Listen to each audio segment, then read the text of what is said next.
Alright guys, and welcome to today's video. We're going to be talking about DNA testing.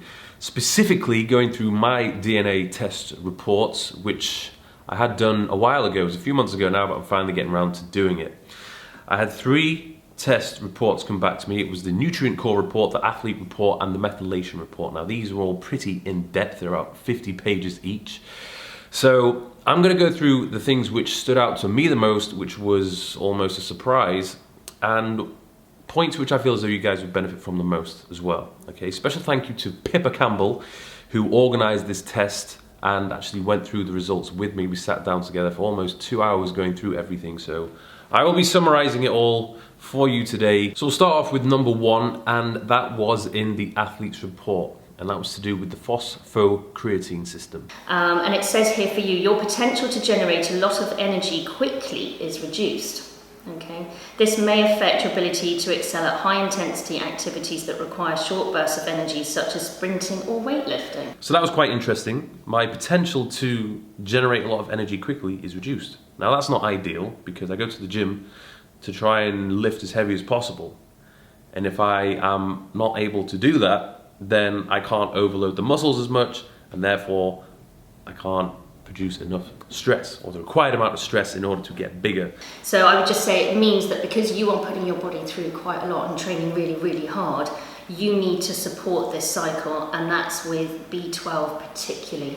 Okay, B vitamins found in meat will actually be really good for you. And it may also suggest that I would benefit more from having more carbohydrates earlier on in the day to help support this system and to improve my performance in the gym. Okay, so beforehand, having proteins and fats in the first half of the day may impair my ability to lift as heavy as I possibly can do in the gym. And it might also be quite interesting to see, well, if you are the type of person that does have a superior phosphocreatine system, then is your need to supplement with creatine monohydrate and things like that as high as someone like me? So this one here, it says your muscle fibre is slow twitch dominant. Your muscles can work for a long time without tiring.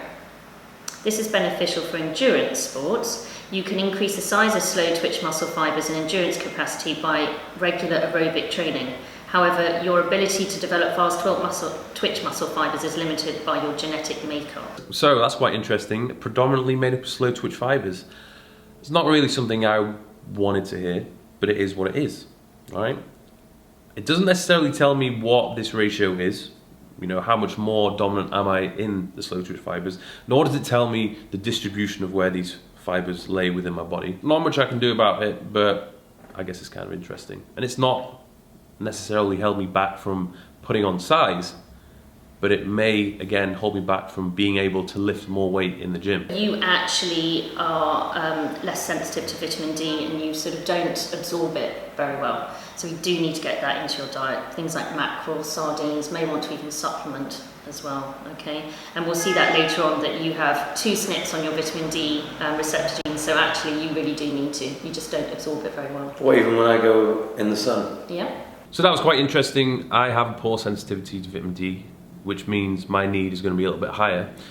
And even though I do spend quite a lot of time in the sun, especially when I go traveling and so on, that is not going to be enough to provide me with the vitamin D which I need. So, I mean, it's interesting you talk about going in the sun, because I do a lot of blood tests for my metabolic balance program, and I see a lot of people that have just come back from the summer holiday and their vitamin D is really low. So I think there are a lot of people that just don't absorb vitamin D very well, and I would say if anyone's going to supplement, that's the one thing to go for. So the next point, which is relating to vitamin D3 in particular, is that supplementing with vitamin D3 on its own is not necessarily going to be good enough. Actually could be potentially doing you more harm than good. Actually, I don't recommend vitamin D on its own. There's a supplement that I really like called Vitamin D3 Complete. It's by a company called Allergy Research, and I give details at the end. And it's got A and K in as well, because sometimes people take too much vitamin D and then that depletes vitamin A. So I know, it's like, I mean, you want things in a balance. And people generally don't know that, so sometimes then they can overdose on the vitamin D. I would say get it tested. This is just what the genetics say, right? If I have, which I believe I have, been eating the foods which are high in vitamin D, then maybe my need for supplementation isn't necessary, okay? The only way I'll know for sure is if I actually get my blood work done and actually get readings of what my vitamin D levels are. Oxidative stress. This is showing that you are actually perhaps more at risk of oxidative stress, which is like, it's like a car that goes a bit rusty, okay? So if you're training really hard, if you're overtraining, it could make your cells get a bit rusty, because let's face it, it's really good to exercise, but what you're doing is quite, you're putting your body through quite a lot. And it means that for you, you're more likely to produce this oxidative stress, so this like being a bit sort of rusty cell, should I say. So that means there's an increased need for antioxidants to fight those free radicals. So you want the good stuff to fight the bad stuff, to sort of like clean yourself up again. For someone like me, I'm not pushing myself to those extremes, so it's slightly different, but you are training really, really hard. So your needs are greater than someone who isn't training as much. The whole issue with oxidative stress was brought up again in the nutrient court on page 11 when it's discussing glutathione.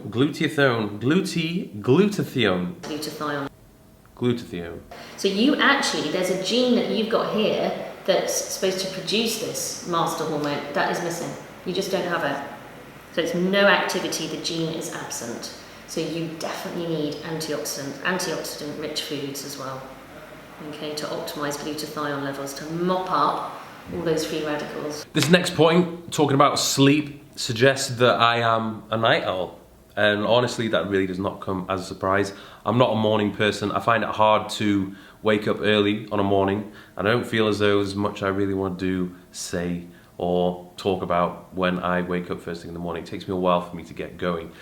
Every time I've tried to train in the morning, it doesn't feel like I'm performing at my best. It feels like it takes me like 15 minutes to actually, wake up a little bit.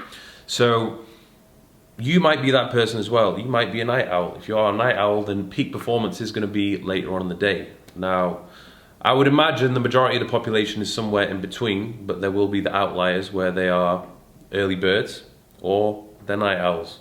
Now, you can train yourself to be in a different pattern, but for you, perhaps it works for you and you don't need to change that. But say, for example, you've got somebody that wants to train really hard, they have an office job, they have a 9 to 5 job, so they can't sleep in until 10 o'clock. So they are going to have to train themselves to have a slightly different body clock. I'm sure if my only training window was first thing in the morning, I would just have to learn to go to bed earlier, force myself to go to sleep earlier, and just get my body used to waking up early in the morning.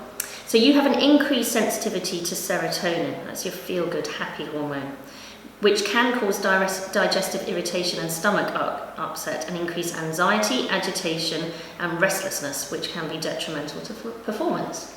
So this is an interesting point because a lot of people suffer with digestive issues, and it can be for many reasons.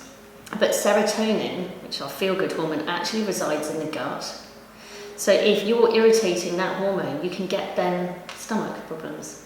Serotonin comes from tryptophan-containing foods. So you've got a sort of pathway with some tryptophan, 5-HTP, then that makes serotonin, and then serotonin then goes to melatonin. So there's this sort of neurotransmitter sort of pathways. So for you, what you don't want to do is increase this serotonin around, because it's going to cause issues for you, could cause digestive issues. So tryptophan foods, things like turkey and almonds. So this apparent sensitivity to serotonin could explain why sometimes I might randomly just get irritated, anxious, or may potentially have an upset stomach. It could be other reasons, of course, but it may be the case that my sensitivity to serotonin is high, and therefore I need to reduce or at least moderate my intake of foods such as dairy, turkey, and almonds. So this is vitamin A, and it shows that you're not able to convert vitamin A to from beta carotene to retinol. So this is actually a really important one for you to eat certain things like, again, it's found in liver, oily fish as well. So it might be one you want to supplement, but also increase those different oily fish that we talk about, mackerel and sardines. The next one, B12, apparently I have a low absorption rate of B12 and my need for it is naturally going to be higher than the average Joe. So it says you've got reduced satiety and increased preference for calorie-dense, sweet and high-fat foods. Yeah? This makes quite a lot of sense because I feel as though I do have a ravenous appetite and I am constantly hungry. I have no issues when it comes to eating, so that's something which I just need to take more control of. I need to be disciplined with. Other people might not have that issue, and it might explain why some people just struggle to eat, or they struggle just to, you know, get food down them. They just generally don't find themselves hungry. Those are your genes, unfortunately, but what you can do about it is by eating a good diet, avoiding those things, by having protein at each meal, which helps balance blood sugars. So if your blood sugars drop, so if you had a bit of a carby breakfast, I mean you don't, but somebody had a bowl of porridge, oats at breakfast, no, there's no protein there, there's hardly any protein, certainly not high biological value protein. So their blood sugars, they could spike their blood sugars, they could come crashing down mid-morning, and these sort of people are just going to want to binge again mid-morning because they're just going to need food. So that's where eating a balanced diet, eating protein at each meal, you're helping yourself there.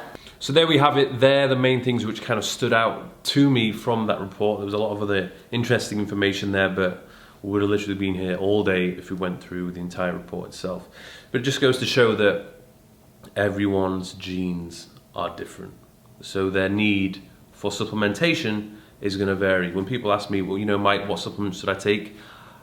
I don't know enough about you to make suitable recommendations. That's why it's worth you doing these types of tests or even getting your blood work done so you actually know what it is that you yourself need. Now, after that report, Pippa did give me a personalized recommendation in terms of supplements, which you can see on the screen. I am going to try quite a few of these out. I've already got the vitamin D3 complete. I haven't got the CoQ Gamma E or the NAC enhanced. I've got the B12, I've got the magnesium. The Pro Greens I've been taking anyway with the bulk powder supplement which I have. And the stamina caps, again, is something which I'm going to look into. Do I need them?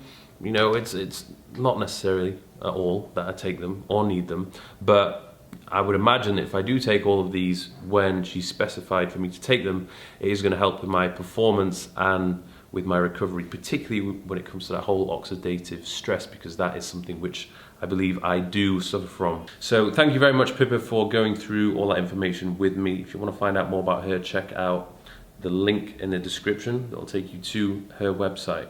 If you've got any questions, write them below. I'll try my best to get back to you. Thanks for watching. Give it a thumbs up if you enjoyed it. I'll see you guys soon.